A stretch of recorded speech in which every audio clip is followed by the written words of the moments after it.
Horsing Around, brought to you by Roy Fry Western Lifestyles, dressing Northeast Kansas their Western best for over 57 years.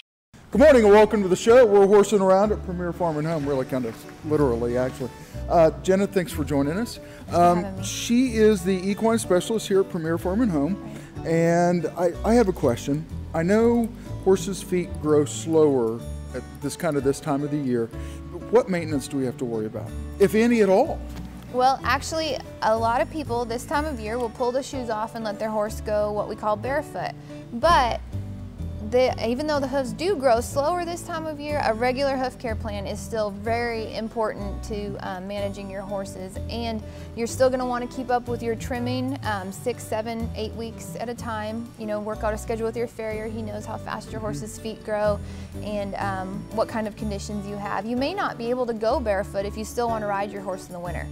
You may have to, and if you have rough terrain where you have rocks on your place, you might not be able to pull your shoes off. You might have to keep them on so they don't get sole bruises. But if you do want to go barefoot, your farrier knows a great method of rounding the hoof so that prevents chipping and breaking a lot easier if you do want to go barefoot and give them a time. What about just care? Do we still have to worry about hoof care this time of the year? We always want to keep picking them out. Another common issue in the winter months is snowballing. The snow will pack in their hooves and it'll make it really uncomfortable for them to walk and a little bit slippery. Some way to combat that, if you have that as a problem, is to spray PAM or some kind of lubrication in the bottom of their feet. Now, any different for barned animals versus, say, pastured animals? Well, yeah, absolutely.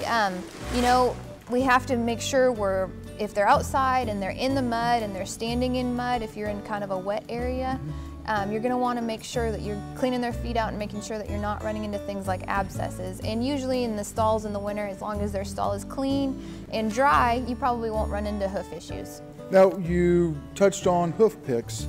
Are there certain hoof picks that we should use during this time of the year versus, say, spring or summer, or are they just kind of all the same? They all work great. Find one that fits your hand and find one that you like to use so that you'll do it. Yeah.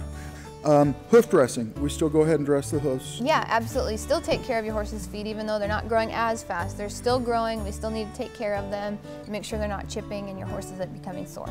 And our farrier. We still want to stay on that routine with him. We still want him to see our horses, every 6 weeks, somewhere right in there? Exactly. You want to keep up with this. You don't want to get behind on it. Any special diets that we need to be concerned with for hoof maintenance? If you have a problem with your hooves, yeah, you might want to consider a supplement like biotin or a fat supplement to help with that. But a lot of your complete feeds now, if they're balanced, you don't need a supplement for them, and you'll see, you know, shiny, strong hooves as a result of having a complete feed. Perfect. If you have a question for her here at Premier Farm and Home, please go to the website, which is heycow.com, and you can find out some more information. Or if you want to have a question asked on air, please go to our website, which is agaminkansas.com. Hit the Contact Us button, fill out the form, and I'll get the question to her, and we'll answer it on air. Thanks, Brian. You're welcome. It's good to see you. You too.